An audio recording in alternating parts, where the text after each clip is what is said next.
Donc voilà, monsieur Bernard Jean-Luc à Damay-Bétheniers, donc le centre des Vosges à Lorraine. Vous êtes sur la société Energreen. Nous sommes deux exploitations réunies à 50% de parts chacune en polyculture élevage. Le projet méthanisation a été réfléchi en 2016, qui a été retardé suite à un accident. J'ai eu un accident de travail le 15 juillet 2017. De là, on est venu tout un tas de réflexions sur l'alimentation. Je suis passé à la sylvie, c'est surtout pour, au départ, pour plus avoir d'heures de tracteur à faire, puisque théoriquement, je ne devais plus pouvoir en faire, puisque je ne devais pas remarcher. Donc, largement, l'investissement de ma semence de sylvie, je l'avais déjà largement en matériel, quoi. Alors, c'était soit j'y passais totalement, ou autrement, c'était bâtard, quoi. Donc j'ai commencé avec une quarantaine d'hectares la première année. Et puis là, j'en ai ressemé l'année dernière pour arriver à 170. La superficie, on a un peu plus de 300 hectares. Pour ce printemps, il y aura 200 hectares de sylvie et une bonne centaine d'hectares d'herbe. On a 100 000 euros de part sociale, 50 000 sur chaque exploitation qu'on a autofinancé chacun. Et le reste, on a fait un prêt au Crédit Agricole. On a eu 500 000 euros d'aide, 3 600 000 euros d'investissement. Donc l'incorporateur, où on incorpore tous les jours entre 50 et 60 tonnes de matière. Il y a une vis d'alimentation qui arrive dans un prémix. Le prémix, c'est un broyeur avec une grille un peu comme un gros presse-purée.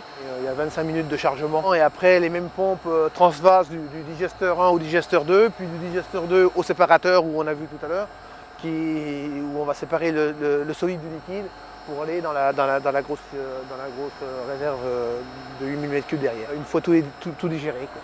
Ça varie selon les saisons. Actuellement, on est à 6 tonnes de seigle par jour, 6 tonnes de sylphie, 800 kg d'issus de céréales. On a entre 3 et 4 tonnes de maïs et puis 30 tonnes de fumier et 12 m3 de lisier. Le gaz est stocké dans le dessus des fosses. Il n'y a pas beaucoup, il y a 2 bars et demi de pression, il n'y a quasiment pas de pression.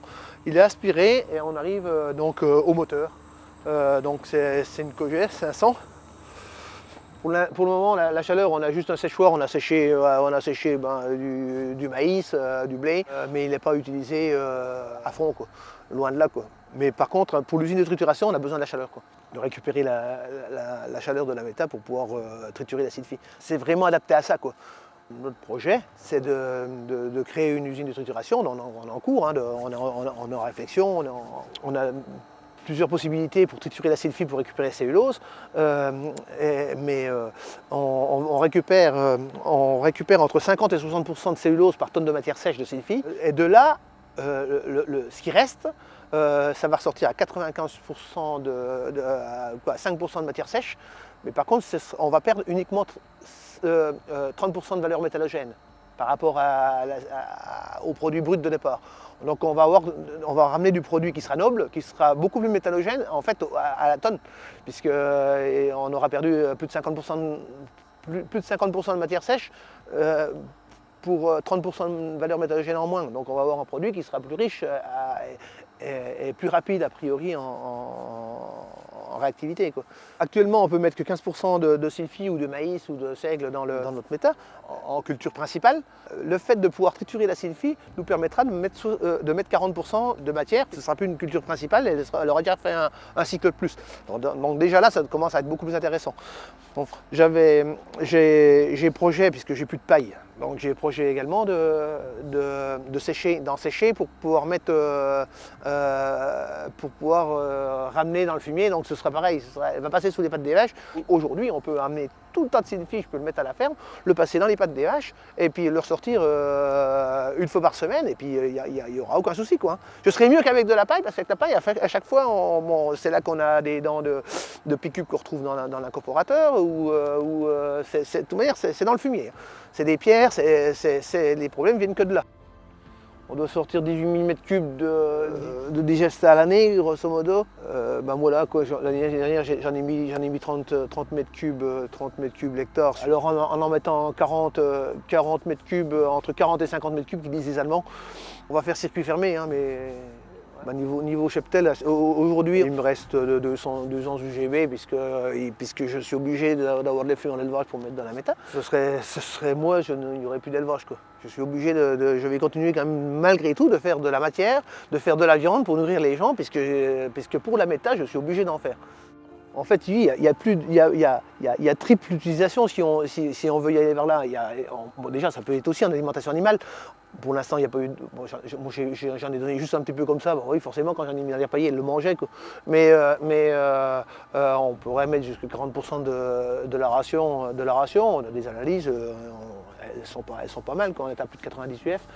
Il y a une chose que je n'ai pas dit aussi, c'est par rapport aux abeilles. Bon, l'année-ci, c'était un peu compliqué au niveau abeilles parce que tout le monde, mais bon, on ne voit pas 1 mètre carré sans une abeille sur un pied de sylvie en été. Donc s'il n'y a rien dedans, ben, je ne vois pas ce qu'elles viennent s'y poser.